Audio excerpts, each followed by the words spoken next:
Halo semuanya, selamat datang di Magnum Opus.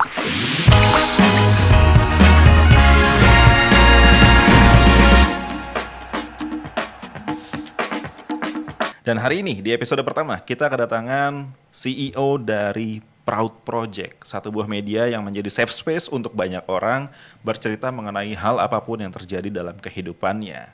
Dan ini dia, Iqbal Haryadi. Halo Rian. Halo Bal. Wih, Iqbal Haryadi, selamat datang di Yogyakarta. Bapak Rian, terima kasih sudah diajakin ke sini. Kemarin ke Purbalingga juga. Iya. Gimana kemarin pengalaman di warehouse Zargo menurut lo? Seru sih. Gue kan nggak pernah tahu ya. Maksudnya ternyata bikin baju ada proses-proses panjang yang tadinya gue nggak tahu lah gitu kan. Kemarin diliatin dari bahannya datang, terus dipotong sesuai pola, terus dijahit apa segala macam sampai di packing tuh kayak panjang. Dan ketemu sama tim Zargo yang juga adalah warga Purbalingga. Ya happy lah, senang. Alhamdulillah. Ya gue tuh ngundang lo sama yang lainnya emang pengen ngasih aja tuh experience gimana sih sebenarnya proses produksinya dan lain sebagainya. Dan nanti malam pastinya ada experience lagi yang lebih seru. Siap? Siap. Buat live di TikTok siap? Enggak, gue di belakang Lutfi aja lah makanya. Okay. Kalau live TikTok. Buat ini ya, yang ngasih tahu yang mana itu seberapa gitu ya. Iya. Oh iya Bal, ini kan gue pun baru tahu belakangan ya kalau sekarang lo ternyata aktif di Proud Project ya. Iya. Nah, gue tuh sebenarnya udah follow lama Proud Project sebelum lo aktif di sana gitu kan. Tapi setelah gue perhatiin, kayaknya tuh Proud Project ngalamin banyak perubahan, terutama dari sekitar bulan Mei 2023. Itu gue melihat dari sisi desain mulai ada tampilan baru. Tapi yang paling mencolok itu engagementnya. Waktu itu kalau nggak salah sampai ada yang 40.000 engagementnya. Nanti bisa ditampilin aja nih. Yang storytelling soal perempuan atau laki-laki. Gue lupa detailnya kayak gimana, tapi bisa sampai 40.000-an gitu. Yeah. Terus juga mulai banyak tuh yang nge-share konten-kontennya Proud Project di mana-mana, di circle gue juga termasuk. Nah ini apa nih sebenarnya yang terjadi nih? Kenapa tiba-tiba dari yang tadinya mungkin munculnya sering, tapi sekarang kayak jauh lebih sering lagi? Apa nih gara-gara Iqbal Haryadi hadir di Proud Project? Iya. Jadi ya benar, Proud Project kan sebenarnya udah dari lama. Gue juga kenal Trivet yang bikin Proud Project juga dari lama. Karena relatively mulainya bareng lah. Maksudnya kita ngerjain full time kita bisa. Terus Trivet ngerjainnya juga mungkin circa 2015-2016 lah gitu. Terus singkat cerita sih sebenarnya awal tahun ini kita ketemu ngobrol. Dan di obrolan itu singkatnya ternyata si Proud Project ini nggak terlalu di handle sama Trivet. Karena dia sibuk sama Volix. Gitu. Dan kita juga merasa kayaknya ini jadi opportunity yang oke untuk kita bisa kalau versi kita tuh expand kebaikan yang lebih luas lah gitu. Karena kan gua pun sebenarnya, dan gue kayaknya merasa, seinget gue cukup sering lah ngomong ini. Gue tuh dari dulu selalu ngerasa di Kita Bisa, gue selalu ngerasa Kita Bisa tuh media juga sebenarnya. I see. Karena kan Kita Bisa tuh ceritain, jadi platform yang menceritakan story tentang orang, tentang manusia yang kemudian menggerakkan orang-orang untuk melakukan sesuatu, untuk take action kan. Gitu. Jadi gue dari dulu selalu ngerasa, dan gue selalu bilang ke tim ya, kita sebenarnya media gitu. Jadi ya act like media company gitu. Lu harus tahu apa yang lagi rame, lu harus tahu apa yang lagi dibicarakan orang, dan kita harus bisa masuk ke dalam percakapan itu supaya yang rame itu nggak cuma yang netral atau bahkan yang negatif gitu. Tapi yang baik-baik juga harus rame juga gitu. Nah, pas ketemu sama Proud, ketemu sama Trivet, ngobrol, ternyata Proud juga bisa dioptimize lebih oke. Ya akhirnya kita ngobrol, dan singkat cerita ya Kita Bisa dan Volix bikin joint venture. Kita Bisa dan Volix. Oh, itu jadi produknya Kita Bisa dan Volix untuk si Proud ini? Betul, jadi Proud Project sekarang di handle oleh joint venture antara Kita Bisa dan Volix gitu. Tapi lo masih di Kita Bisa kan? Masih di Kita Bisa. Oke, itu gimana tuh ngebaginya gitu? Waduh, kalau ngebagi ya dikerjain aja lah. Kalau ditanya ngebagi gue juga bingung kenapa bisa kebagi ya. Tapi intinya dikerjain aja. Cuma kalau gue agak step back dikit ya, kan kalau di Kita Bisa itu ya Kita Bisa nih tempat di mana kita ngajakin orang Indonesia bersama-sama melindungi hal-hal yang penting.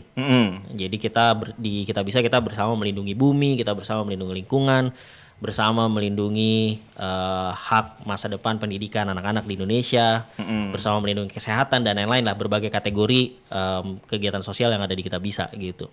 Nah, kita ngerasa dengan semua hal yang kita lindungi itu ya kita juga pengen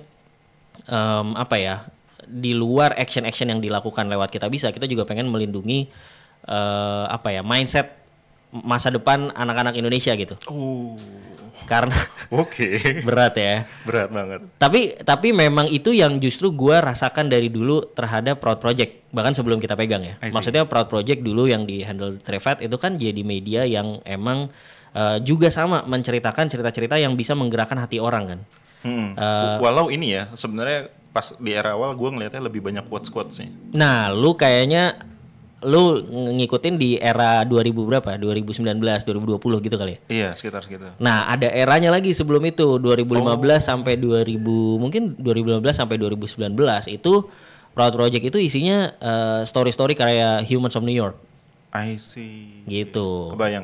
Jadi emang ada 3 fase nih, dan orang ada yang masuknya beda-beda. Ada yang follow ketika zaman Humans of New York style, ada yang follow ketika zamannya quote-quote yang tadi lo bilang. Nah, terus ada yang zaman yang sekarang, fase yang sekarang. Yang sekarang tuh lebih ke kombinasi ya kalau gue ngeliatnya. Kombinasi. Nah, yang dulu banget itu ya kayak cerita-cerita Humans of New York gitu. Nah, itu kan sebenarnya jadi konten di mana story-story yang menggerakkan orang atau bikin orang jadi tahu perspektif lain yang sebelumnya mereka nggak tahu gitu.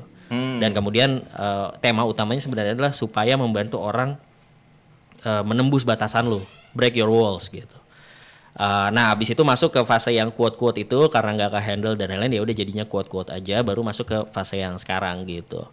Nah, di fase yang sekarang ya kita sebenarnya gue melanjutkan apa yang udah menginspirasi gua di masa lalu oleh konten Trifat yang zaman dulu gitu, kayak yang di tahap awal tadi. Betul, makanya sekarang tetap kontennya sebenarnya secara value apa yang kita bikin sekarang tuh nggak berbeda gitu. Temanya tetap bantu orang untuk mendobrak batasan lo gitu. Bahkan nama PT-nya tuh, nama PT-nya apa? Nih unik nih kayaknya nih. Apa tuh? PT Kawanan Pendobrak Batasan. Allah. Gitu, karena emang kita pengen konten-konten kita tuh bikin orang mikir, kita provoke pemikiran orang supaya abis itu, and you don't have to agree with us gitu. Yang penting gue pastikan konten-konten kita bikin lu mikir gitu, bikin lu mikir, memprovokasi lu, dan lu jadi mendefine apa yang benar buat lu. Abis itu lu jadi take action untuk bikin diri lu lebih baik gitu. Tapi ini dong, pastinya karena ini joint venture antara Kita Bisa dan juga Volix, Proud ini juga bakal jadi sarana buat ini kan, nyebarin informasi proyek kebaikan yang ada di Kita Bisa. Enggak juga. Jadi emang Proud Project yaitu satu channel yang terpisah aja, enggak maksudnya ada hubungannya dengan Kita Bisa bahwa ini dijalankan oleh Kita Bisa juga gitu ya, atau bagian dari Kita Bisa juga, tapi apa konten yang ada di sana tuh enggak berhubungan lah gitu. Kita nggak menggunakan Proud Project untuk mempromosikan apa-apa yang ada di Kita Bisa gitu. Tapi lebih kepada ya tadi kan di level value-nya dan lain-lain. Jadi Proud Project tuh sekarang kita mendefinisikannya juga, dan ini terdefinisikannya juga dari respon orang-orang yang tadi lo bilang tadi ya, bahwa kita bikin konten terus orang-orang jadi engage tinggi di sana, banyak yang komen, banyak yang ikut sharing, banyak yang cerita-cerita mereka baik di komen atau di DM. Dan kita ngerasa bahwa ternyata Proud Project itu jadi safe space buat banyak anak muda di Indonesia untuk mereka cerita keresahan-keresahan mereka atau cerita hal-hal yang ada di benak mereka gitu. Tapi kenapa pada akhirnya bisa kayak gitu? Karena gue kan ngelihatnya itu tuh platform asing, dalam artian lo nggak kenal orang di baliknya siapa dan sebagainya. Betul. Kenapa pada akhirnya audiens lo itu mau gitu buat cerita di sana atau menganggap Proud Project beneran jadi safe space buat mereka. Karena ketika gue lihat komennya, emang beneran isinya orang curhat. Iya. Ya kalaupun bukan curhat, encourage each other lah. Iya. Gitu. Itu kenapa bisa jadi kayak gitu? Apa yang lo lakuin gitu? Biar orang-orang pada akhirnya mau kayak gitu. Harusnya sih sebenarnya jawaban yang paling valid ditanyakan ke audiens ya, apa yang bikin mereka ngerasa. Tapi kalau kita atau gua disuruh menganalisa, yang kita lakukan adalah gua bikin konten yang socially relevant, emotionally engaging. Socially relevant, emotionally engaging. Gimana tuh maksudnya? Nah, jadi misal kayak ambil contoh ya, kayak misal konten kita yang terakhir itu Loud and Proud nih, yang ini. Oke, jadi anak pertama, tulang punggung keluarga, bikin gue belajar berkorban dan nge-push batasan diri. Nah, jadi kan tadi ada dua tuh, socially relevant. Nah, kita ngangkat cerita-cerita yang banyak orang bisa relate atau banyak orang bisa merasa ini relevan buat gua. Kalau dalam konten ini ya jadi anak pertama dan tulang punggung keluarga, banyak banget orang-orang yang jadi anak pertama dan jadi tulang punggung keluarga. Betul. So that's one gitu. Karena orang ketika ngelihat konten ini mereka jadi ngerasa oh ya itu relevan buat gua. This content speaks about me gitu. Sehingga mereka jadi tertarik untuk baca lebih lanjut gitu kan. Itu yang pertama. Terus yang kedua emotionally engaging. Nah, kalau yang dalam konteks ini ya bikin gue belajar berkorban dan nge-push batasan diri. Nah, itu kan itu kan emosi kan, perasaan orang yang ketika orang ngerasa bahwa oh ini kontennya tentang gue nih, gue juga anak pertama, gue juga tulang punggung keluarga, dan ini beneran itu yang gue rasakan gitu, bahwa gue akhirnya belajar berkorban dan nge-push batasan diri gitu. Nah akhirnya dari situ kan mereka jadi baca ceritanya nih. Kalau cerita yang di sini kan Rala ya namanya, teman kita juga, umur 22 tahun, terus dia udah 4 tahun jadi tulang punggung keluarga dan lain-lain adalah ceritanya di sini gitu ya. Dan itu yang tadi mungkin balik ke pertanyaan lo, itu yang bikin orang jadi ngerasa oh ini konten bukan tentang dia. Bukan tentang si Ralanya tadi. Iya, orang merasanya oh ini konten ini memang ceritanya tentang si Rahla, tapi gue kayak lagi ngaca gitu. Atau at least kalaupun gue nggak ngelihat diri gue di situ, gue ngelihat teman gue di situ, gue ngelihat kakak gue di situ, gue ngelihat mungkin saudara gue di situ, yang ini lu banget nih gitu. Kalau lu liatin komen-komennya banyak tuh yang biasanya mention temennya, ini lu banget ya, semangat ya gitu kayak. Jadi akhirnya itu sih yang bikin orang engage sama konten-konten kita, dan mungkin itu juga yang karena kita menyediakan atau kita duluan yang memulai conversation yang apa ya, yang terbuka gitu ya, yang vulnerable, akhirnya orang jadi secara tidak sadar atau bahkan secara sadar mereka juga ngerasa oke, kalau dia berani terbuka sama gue, I think it's a safe space buat gue terbuka juga di sini gitu. Sih. Tapi ini satu hal yang gue notice ya, kebanyakan kan profil yang lo angkat itu bukan bahasa kasar ya, tapi lebih ke arah ya faktanya itu kayaknya bukan orang yang gimana-gimana gitu. Karena kalau misalnya gue ngelihat dari ya, standar sosial sekarang kan followers gitu ya, pas gue cek profilnya ya biasa aja, bukan someone yang centang biru kah, atau followers ratusan ribu segala macam. Kenapa ngangkatnya mereka? Bukannya kalau seandainya lo ngangkat orang yang udah lebih terkenal, peluang lo buat bisa lebih tersebar kontennya itu jauh lebih oke. Iya, kita sih nggak membatasi ya. Maksudnya kayak konten yang Loud and Proud gini, kita juga ada yang ngangkat. Kayak waktu itu yang pertama kita ngangkat Popo tuh, seniman juga, yang mural artis seniman. Itu juga story-nya keren, dan sebenarnya dia kalau tadi pakai standar umum gitu ya, dia bukan mas-mas biasa nih. dia punya prestasi, dia punya karya dan lain-lain. Jadi kita nggak membatasi sebenarnya, tapi memang kita mengangkat sebenarnya ya orang yang siapapun yang bisa di-relate oleh orang lain gitu. Tanpa harus ada batasan dia ini orang terkenal atau bukan, atau dia ini centang biru atau bukan, atau dia punya karya atau enggak gitu. Jadi kalau misalnya kayak contoh kayak Rala ini ya sebenarnya Rala is us juga gitu.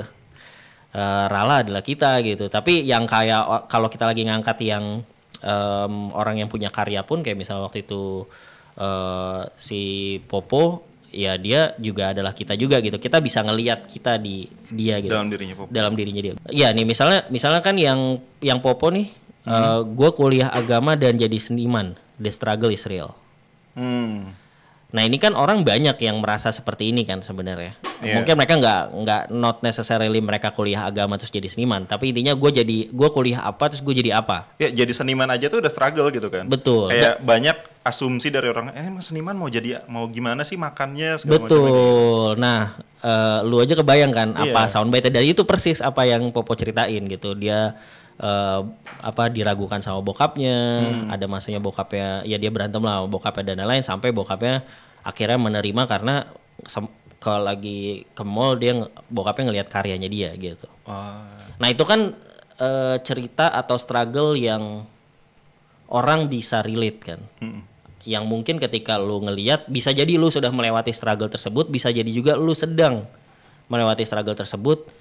And then lu dapat pencerahan gitu. Oh ternyata gue nggak sendiri, itu satu. Terus kedua, ternyata itu bisa dilewatin ya gitu. Ternyata eventually ada orang yang mengalami hal yang sama dengan gue dan dia berhasil melewati itu. Berarti ada harapan buat gue untuk bisa melewati itu juga gitu. Cuma satu hal sih Bal yang gue bingung. Kan kalau seandainya lo nyarinya orang kayak Popo, itu kecenderungannya lebih mudah ya. Karena dia udah punya nama, udah punya karya dan lain sebagainya. Nah cuma kalau seandainya lo milih yang kayak siapa tadi? Rila ya? Rala. Seperti Rala tadi, dia kan di mata orang lain adalah orang biasa. Nah gimana proses dari si tim Proud Project ini untuk menemukan kisahnya Rala? Menarik. Sebenarnya sih secara umum kita selalu mulai dari lingkaran pertama kedua kita lah, tim gitu ya. Pertama kita define dulu nih, kita lagi mau ngangkat cerita apa atau lagi pengen bantu orang dengan struggle apa gitu kan. Atau kita mau ngangkat struggle apa yang orang bisa relate gitu. Ya contoh kayak study tadi lah, misal Rala gitu ya. Kita lagi mau ngangkat tentang perjuangan anak pertama yang menjadi tulang punggung keluarga. Nah kita cari di lingkaran pertama, lingkaran kedua kita, ada nggak yang punya kenalan anak pertama yang jadi tulang punggung keluarga gitu. Kalau ada, biasanya kita gali lebih lanjut, either dari orang yang rekomendasiin ini, misalnya lu nih yang rekomendasiin siapa gitu. Ada nih teman gue ini, atau itu mah kakak gue aja, kakak gue kayak gitu juga kok dan segala macam. Kita gali lebih lanjut nih, either ke lu, atau ya kita minta izin, boleh nggak kita ngobrol dulu sama teman lu yang lu rekomendasiin ini. Kita kalau dia berkenan, kita pengen ngobrol dulu gitu. Jadi ada proses ngobrol dulunya juga gitu. Jadi kayak pre-interview lah untuk menggali cerita dia nih seperti apa gitu. Nah baru nanti ketika ternyata kita merasa ceritanya empowering atau bisa jadi inspirasi buat lebih banyak orang, baru kemudian kita interview benerannya gitu. Tapi lo ngambil gini juga gak sih, kisah zero to hero gitu? Karena kan kalau gue lihat di internet sebenarnya udah banyak nih kisah zero to hero. Sedangkan ketika gue ngeliat konten-konten yang storytelling seperti itu di Proud, itu konsep itu kayak bukan zero to hero. Bahkan bisa jadi zero to entah -1. Jadi maksudnya bukannya jadi lebih buruk gitu, tapi dalam artian ya dia tuh masih dalam kondisi dalam perjuangan. Ya. Nah, kenapa lo akhirnya memilih itu dibandingkan konsep yang mostly laku di internet zero to hero gitu? Again, nggak membatasi ya, mungkin bisa jadi kayaknya yang upcoming konten ada kayak unsur kayak gitunya juga gitu. Cuma mungkin kalau tadi mau disimplify ya, kenapa nggak zero to hero banget gitu rasanya gitu ya.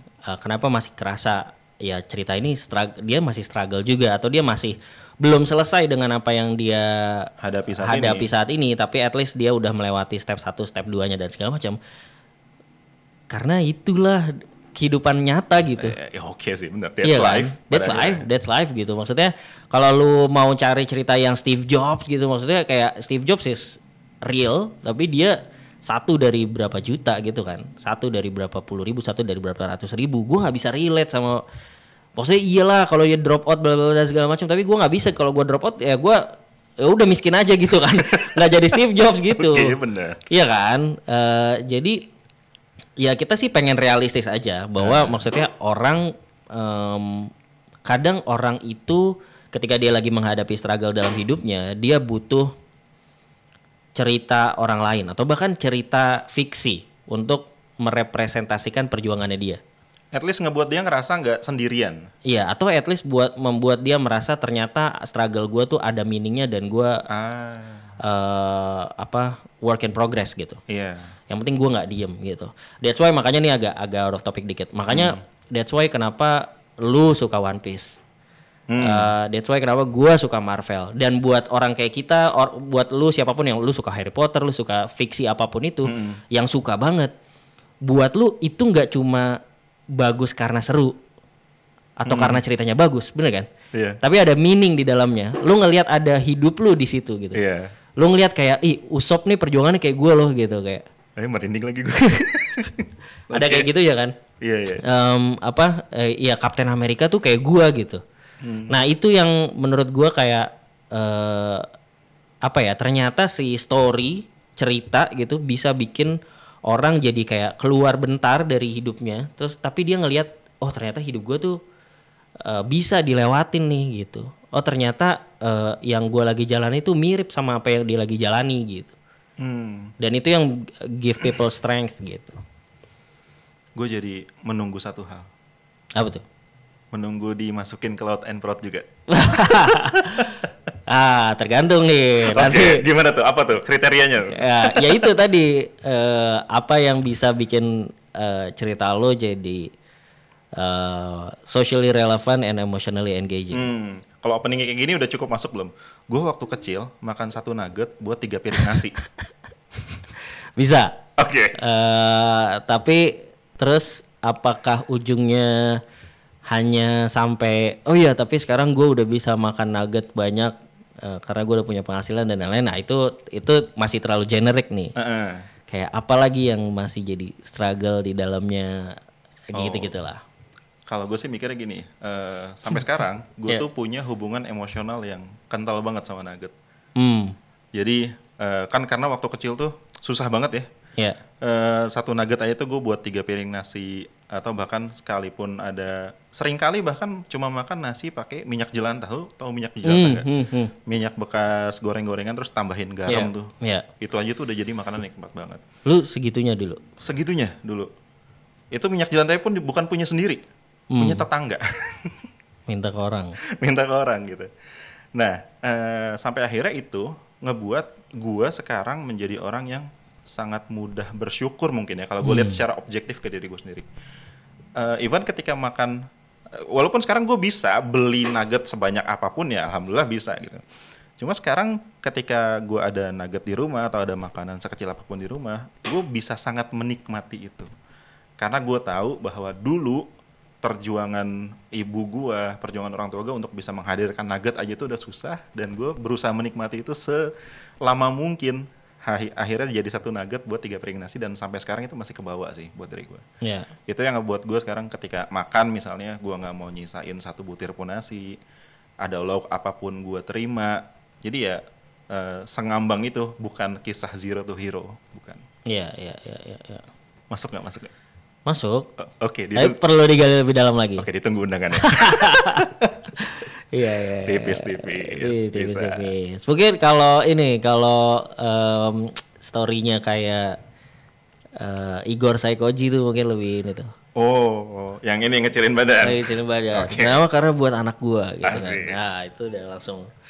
Itu sih kalau udah kalimat depannya kayak gitu semua bapak nangis. Waduh, kemarin juga gua nonton lagi tuh di podcast sebelah. Iya, seru ada ya, dia ngobrol soal itu. Ngobrolin soal itu. Menarik. Nah, Proud Project kan sekarang udah gede banget ya. Kalau misalnya gue lihat di Instagram tuh udah kayaknya hampir 300.000 kalau nggak salah followers nih. Hampir 300.000, dan setiap kontennya juga rame banget. Dan gue notice satu hal di Proud Project. Sempat ngadain community lewat WhatsApp. Walaupun sempat dihapus juga grup WhatsApp-nya, hingga akhirnya sekarang cuma jadi channel. Gue nggak tahu sih alasannya apa. Ntar gue jelasin. Boleh. Tidak penting alasannya. Tapi satu hal yang pengen gue tahu justru kenapa pada akhirnya Proud Project tuh memutuskan untuk bikin nama komunitasnya, seingat gue Proud Circle. Iya. Ya, kenapa pada akhirnya memutuskan untuk ngebuat si Proud Circle ini? Bukannya kayak ngurusin Instagram aja tuh udah capek ya. Nih kenapa jadi nambah-nambahin kerjaan buat memang. bikin Proud Circle. Saya juga menyesali kenapa ada nambah-nambahin kerjaan aja. Iya, tapi ada videonya di Instagram gua kayaknya. Jadi kan kita bikin si meet up pertama. Kita bikin grup WhatsApp dulu. Iya, gue termasuk tuh di dalam situ.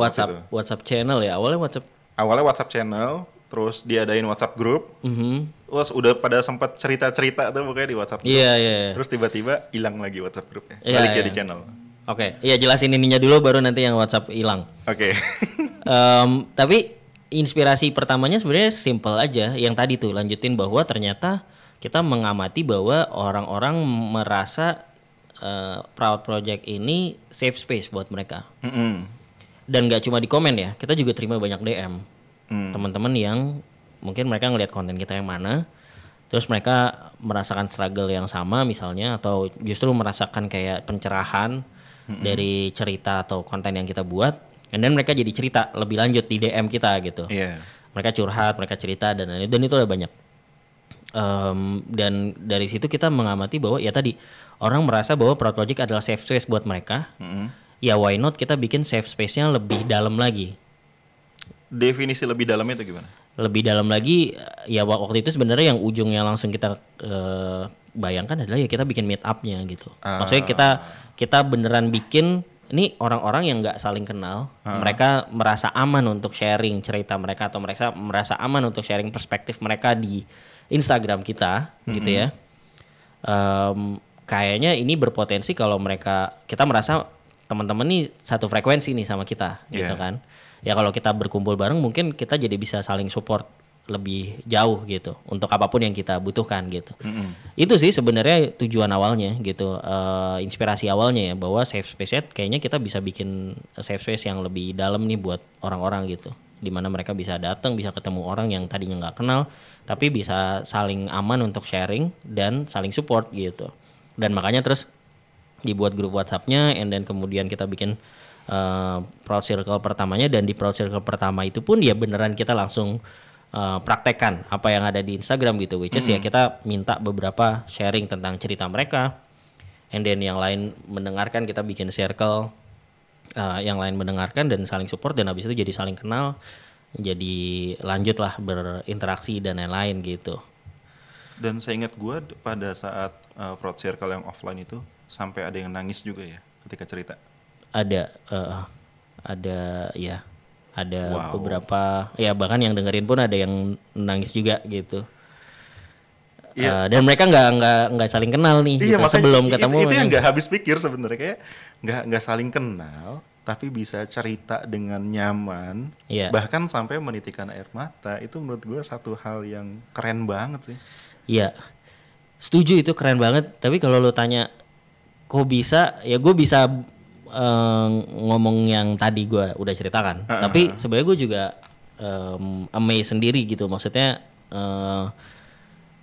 ya mungkin orang bahkan di zaman sekarang ya, gue asumsikan kayaknya banyak orang yang justru merasa lebih aman cerita itu ke orang yang nggak dikenal justru, dibandingkan dengan ke orang-orang yang dia kenal.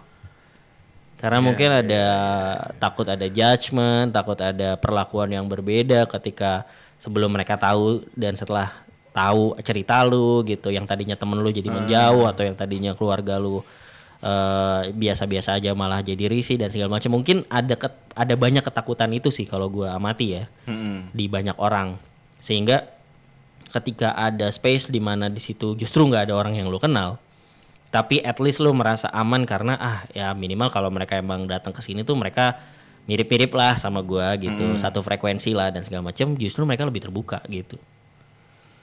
Wow. Bingung nggak?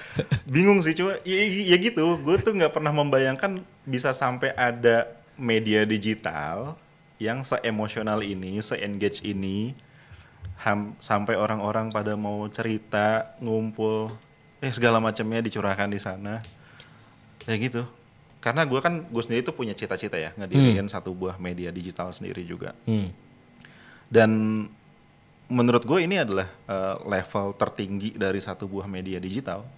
di mana si audiensnya itu udah merasa menjadi bagian dari si medianya itu sendiri, sampai akhirnya dia udah nggak malu buat cerita, dia mau ngebantu nyebarin segala macam konten yang menurut dia relate dengan dirinya dia, segala macam kayak gitu. Itu menurut gue keren banget sih. Thank you.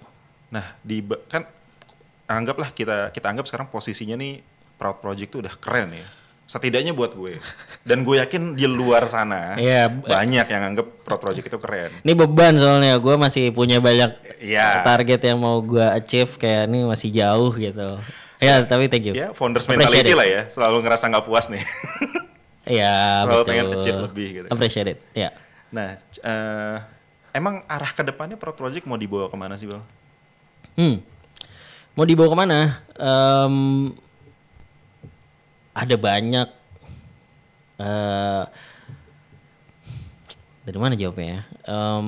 Kalau nggak aman nggak apa-apa loh. Enggak, bukan nggak aman sih. Gue lagi mikir apa yang bisa di-share sekarang. Ya satu sih sebenarnya community. Ya tadi mungkin lu put it the right way juga ya. Maksudnya kita ngapain sih nambah-nambah kerjaan? Ya itu betul, karena memang nggak ada juga yang maksudnya yang membantu maintain community-nya ya, kita juga yang ngerjain konten juga, yang ngerjain bisnisnya juga dan lain-lain gitu. Jadi tapi yang pasti sih kita pengen community-nya lebih intens lagi, lebih dalam lagi impact-nya, dan lebih gede lagi lah gitu. Itu sih satu pasti ya, community, karena kita ngerasa ya itu mungkin banyak banget sih orang-orang yang butuh wadah, butuh tempat berkumpul sama orang-orang yang sefrekuensi gitu, butuh safe space yang dimana mereka bisa cerita, bisa dapat support, atau bahkan sesimpel mereka datang ke sana dengerin cerita orang dan lain-lain gitu. Itu satu sih, community. Terus yang kedua, gua sih bilang ke tim bahwa Proud Project itu bukan cuma media. Maksudnya kita jangan mikir kita media doang kan? Tapi kita lagi bikin IP. Gitu. Gimana caranya IP, maksudnya kalau kita mikirnya IP, kanvas kita jadi nggak terbatas gitu. Untuk bikin impact tuh batasannya bukan cuma jadi konten Instagram gitu. Tapi lo imagine kita punya konten, misal kita punya konten premisnya misalnya You're Not Your Job, salah satu konten yang pernah kita bikin, gue yang nulis, You're Not Your Job. Itu banyak yang share, banyak yang relate dan lain-lain. Premis itu jangan-jangan bisa jadi IP dalam konteks itu, bisa diperes jadi premis untuk kita bikin film misalnya. Atau bisa diperes untuk dibikin jadi buku. Atau bisa diperes untuk bikin jadi series dan lain-lain lah gitu. Jadi kayak gimana ke depan, atau bahkan sekarang lagi diusahakan juga ya, project itu penghasil IP gitu. Yang IP-nya nanti kanvas karyanya bisa macam-macam untuk kita bisa nge-reach message-nya ke orang-orang gitu. Nah, berarti ada dua hal tadi ya secara gitu besar. Yang pasti yang pertama tadi buat nyebarin manfaat yang lebih luas lagi, sama yang kedua pengennya bisa jadi IP. Nah, kira-kira Bal, apa yang bisa gue bantu di Zargo, atau mungkin yang audiens bantu nih sekarang yang lagi nonton, untuk bisa ngebantu lo ngewujudin dua hal tadi? Yang pertama sih paling simple ya. Yang pertama adalah ramein yang baik lah. Jadi kalau ada konten-kontennya Proud Project yang bagus, yang lu relate dan lu ngerasa itu ada manfaatnya buat orang, ya bantu kita buat nge-share itu gitu. Bantu share di stories lu, bantu nge-like, bantu komen, that helps a lot gitu. And it's super simple and easy untuk dilakukan gitu kan. Tapi orang sering nggak merasa itu ada artinya gitu.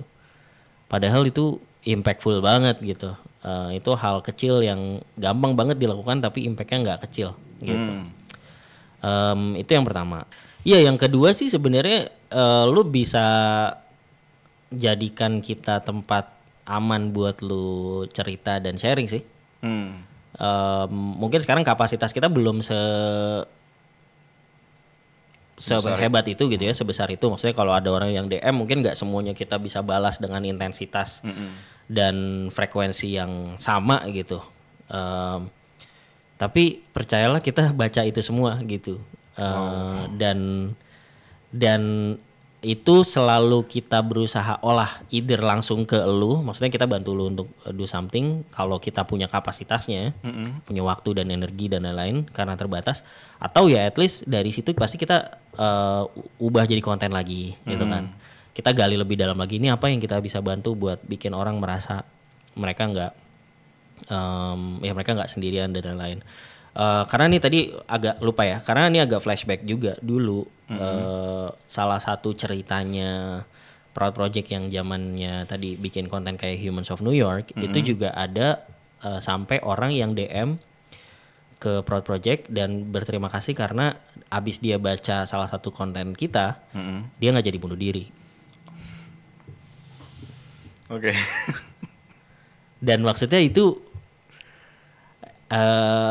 sih yang kayak bikin, enggak, ini tuh bukan bikin konten-konten yang supaya di share di stories dan pakai lagu Nadine Amiza dan gitu-gitu loh. Maksudnya we're not doing that because of that gitu. Kayak kita nggak bikin konten untuk konten gitu. Kita bikin konten tuh untuk impact yang kayak gitu. Dan it doesn't matter itu 1 orang 2 orang, bukan jumlahnya, tapi ya bahwa itu beneran bisa bikin orang yang tadinya mau bunuh diri nggak jadi. That means we are doing the right thing gitu. Dan kita pengen itu lanjut terus gitu. Jadi ya tadi mungkin kalau mau disimplifikasi yang bisa teman-teman bantu dan gue minta tolong adalah, 1 ya ramein konten-konten kita. Kedua ya lu bisa jadiin Proud Project sebagai safe space buat lu cerita, buat lu sharing, buat lu mungkin ini harusnya dirame ini dan segala macam, ya let us know gitu. Mungkin kita nggak selalu bisa untuk respon lu karena kapasitas yang terbatas, tapi pasti kita baca, kita terima dan akan kita olah semampu kita gitu. Ya meskipun tadi 2 hal tadi mungkin terbilang kecil ya sebenarnya ya, sederhana, tapi itu bisa ngebantu tim Proud Project untuk terus-terusan ngehadirin beragam konten bermanfaat lain. Betul. Satu lagi. Nah, dari Mayora?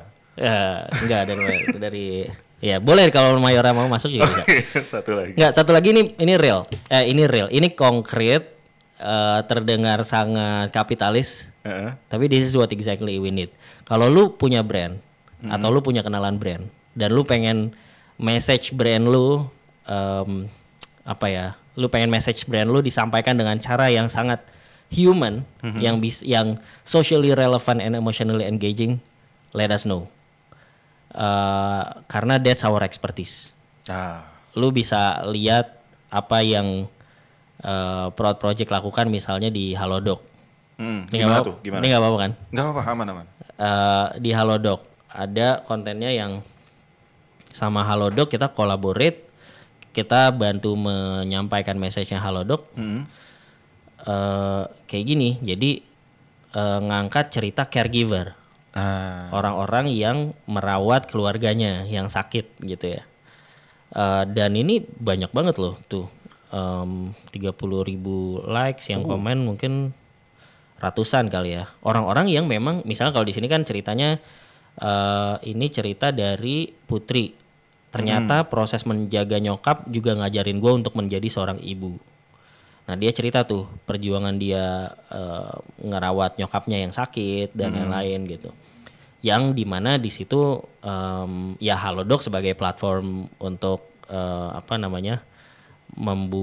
membantu orang-orang yang menjaga keluarganya, itu membantu banget gitu kan. Bikin orang jadi lebih tenang menjaga. Nah kita coba menyampaikan message itu, brandnya Halodoc dengan cara yang sangat human, dengan lewat story yang socially relevant and emotionally engaging, dan itu bikin orang jadi masuk tuh message brandnya, dan mereka juga jadi respect sama brandnya juga, bahwa this brand fight not only for the business side, tapi ada value yang lagi dikejar di sana, ada value yang lagi diperjuangkan di sana gitu. Dan kita bisa bantu buat itu. Jadi kalau lu punya brand atau lu agency, lu lagi nge-handle brand tertentu dan lu pengen message lu disampaikan dengan lebih human, cara yang lebih seru, lebih masuk ke orang-orang, Proud is your solution. Asik. Apa masuk aja ya? Wow. Zargo mau masuk aja ya ke Prod ya? Saya siap menerima. Oke. Sudah juga kan, apa namanya? Oh, kan kita iya. syuting Walk the Talk pakai Zargo. Oke, bener juga tuh, masuk secara indirect ya. Ya udah ada di situ Wardrobe by Zargo. Ada. Ada di YouTube ya. Serius? Lo belum lihat ya? Belum. Oh iya, gue lupa belum kasih lihat. Ada cuy. Wow. Gue kaget beneran. Oke. Ada. Makanya ditunggu deh celana kargo. Oke, siap. Gue butuh celana kargo buat jalan lebih enak. Gue beneran gak siap menerima informasi ini. Karena gue baru tahu lu gak ada info ini sebelumnya. Gue lupa. Oke, baik. Thank you so much buat itu. Oke, kita balik lagi. Yeah. Nah, ini terakhir dari gue. Gue selalu pengen nanyain ini kepada siapapun yang gue ajak ngobrol bareng di Magnum Opus ini gitu kan. Yeah. Nah, gue tuh selalu yakin bahwa setiap karya besar itu nggak mungkin lahir dengan sendirinya. Pasti ada orang-orang yang mungkin sebelum ini itu ngeinspirasi lo untuk akhirnya ngebuat berbagai macam hal hingga karya lo jadi sebesar ini. Nah, boleh nggak lo sebutin siapa aja orang-orang yang benar-benar giving you the most inspiration, dan kalau seandainya mereka ngedengerin ini, lo pengen bilang apa ke mereka? Wah, susah nih karena dua hal sebelum jawab orangnya. Oke. Susah karena satu, gue tuh sponge banget orangnya. Oke. Kalau ada sesuatu yang dilakukan orang yang menurut gue keren, pasti gue serap. Gue nggak peduli orangnya siapa. Jadi selalu ada sesuatu yang keren yang gue serap dari orang yang berbeda, dan kalau lu minta gue sebut semuanya mungkin banyak banget yang gue lupakan gitu. Yang gue skip untuk gue sebut gitu. Yeah. Itu satu hal. Terus kedua, di buku Austin Kleon, Still Like an Artist tuh ada istilah namanya Scenius. Jadi orang tuh mungkin dulu atau ya secara umum orang tuh berpikir inspirasi, misalnya ada Einstein nih. Einstein inspirasi lu siapa sih? Kita berharap dia nyebut satu orang. Padahal itu nggak pernah kayak gitu. Iya. Inspirasi itu nggak pernah datang dari satu orang, selalu dari kumpulan orang. Makanya dia sebutnya Scenius, jadi sekumpulan jenius gitu. Oke. Jadi kalau ada inspirasi tuh lu selalu ngambilnya dari banyak tempat. Gue ngambil kata-kata dari sini, gue ngambil visualnya dari sini, gue ngambil gaya layoutnya dari sini, gue ngambil ininya dari sini dan segala macam gitu. Jadi definitely kalau lu tanya ke gue, yang inspirasi gue datangnya dari Scenius nih, dari kumpulan jenius-jenius yang ada banyak yang mungkin gue nggak bisa sebutin satu persatu. Cuma kalau beberapa yang ada di top of mind gue, misalnya yang orang Indonesia kali ya, yang boleh, yang mungkin orang yang familiar. Karena barangkali itu bisa jadi inspirasi juga buat yang nonton. Iya. Karena ini nggak apa-apa ya, agak panjang ya. Oke. Karena gue kan gue kalau kata netizen Twitter ahli tata kata. Tata kata seperti seseorang. Kan? Iya, kan ada yang ya itulah. Iya. Saya ahli tata kata nih kebetulan. Dan itu kan datangnya dari banyak hal, maksudnya dari kemampuan ngomong, dari kemampuan baca, dari kemampuan nulis dan lain-lain. Nah, misalnya dari kemampuan baca. Dari kemampuan berbicara. Gue siap nyatet nih kayaknya. Nih, guru gue tuh satu, Jainuddin MZ. Gue tidak expect nama itu. Nah, yang nama kedua beda banget nih sama yang pertama. Satu, Jainuddin MZ. Gue dulu waktu SD, gue hampir tiap subuh gue dengerin Jainuddin MZ. Dan kalau nggak salah waktu gue SD itu beliau udah meninggal dunia. Jadi sebenarnya gue mendengarkan rekaman-rekaman dia, dan maksudnya dia meninggal dunia tapi dia masih bisa jadi guru gue. Satu. Kedua, guru berbicara gue Raffi Ahmad. Wow. Dulu zamannya Dahsyat, gue selalu nonton Dahsyat. Tidak untuk dengerin musik, untuk dengerin Raffi Ahmad ngomong. Kenapa lu suka dengerin Raffi Ahmad? Gak tahu ya, lu kalau gue tanya gue sekarang gue juga nggak tahu. Tapi gue beneran belajar ngomong tuh pas zamannya Raffi Ahmad nge-host di Dahsyat. Terus kan waktu zamannya itu dia nge-host juga di Gebiar BCA lah, apa acara-acara lain kan, acara-acara TV yang gede-gede, award apa dan segala macam, itu pasti Raffi Ahmad ininya, hostnya ya, bareng sama Olga, bareng sama Luna juga waktu itu. Gue nggak tahu apa yang bikin gue nempel, tapi Raffi Ahmad yang bikin gue belajar banyak ngomong. Gue banyak kemampuan berbicara gue banyak gue pelajari dari Raffi Ahmad gitu. Siapa lagi guru berbicara gue ya? Dan ini semuanya nggak pernah gue ketemu, nggak pernah yang langsung dan lain-lain, tapi gue nyerap dari mereka. Oh, ketiga mungkin Tony Stark. Oke, karakter fiksi ya. Karakter fiksi. Gue nontonin Iron Man 2, Iron Man 3. Mungkin masing-masing 50 kali ada kayaknya. 50? Iya, gue hafal dialognya. Mungkin kalau sekarang udah agak lupa-lupa. Gue hafal semua dialognya dan lain. Gue belajar bahasa Inggris, gue belajar ngomong, intonasi dan lain-lain tuh dari Tony Stark. Wow. Di semua filmnya. Kan ada juga di Iron Man 2 dia turun dari pesawat terus dia giving speech kan. Nah itu gue belajar pidato dari situ. Oke, coba. Speechnya. Gue udah lupa apa ya. Ini. Oh, it's good to be back. Blow something up. You want me blow something up? I already did that. You know, gitulah. Panjang. Oh, okay. Ada lagi Steve Jobs. Oke. Pidatonya Steve Jobs yang graduation Stanford. Oh, itu fenomenal banget sih. Itu gue juga mungkin nonton 50 kali ada kayaknya. Jadi banyak nih guru gue, lo mau minta gue nyebutin ini, itu baru yang ini. Terus kayak hal lain misalnya kalau dalam berkarya Panji Pragiwaksono. Respect. Gue baca semua bukunya. Ya gue paling banyak nyerap dia justru dari tulisan di blognya dan bukunya sebelum dia sekarang bikin konten di YouTube dan lain-lain ya. Dan itu semua yang ngebentuk mindset gue gimana bikin konten, gimana nge-deliver karya, gimana lu give value dan bangun relationship sama orang yang peduli sama karya lu, mengapresiasi karya lu dan lain-lain gitu. So itu mungkin gue nggak bisa drop nama sebanyak karena pasti banyak banget. Tapi itu beberapa nama yang ada di benak gue dan gue berterima kasih sama semua nama ini. Gue udah pernah ketemu, yang gue pernah ketemu baru Panji. Gue udah pernah bilang juga, and I think he get a lot of thank you like this lah. Kayak, jadi mungkin gak terlalu berkesan juga, tapi sometimes kalau gue udah ada karya yang lebih gede gue akan bilang nih karena lu juga gitu. Gitu sih. Wow. Gue jadi pengen ngungkapin satu hal.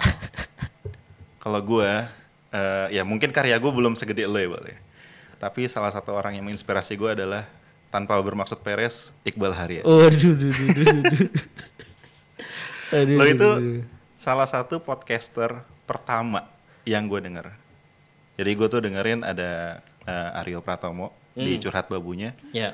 Dan channel podcast kedua yang gue dengerin setelah Curhat Babu adalah podcast Subjektif. Wow, terima kasih. So, it's an honor for me buat bisa ngehadirin lo di sini dan akhirnya kita ngobrol. Yang tadinya mungkin gue dengerin lo sebagai hostnya atau mungkin sebagai orang yang monolog.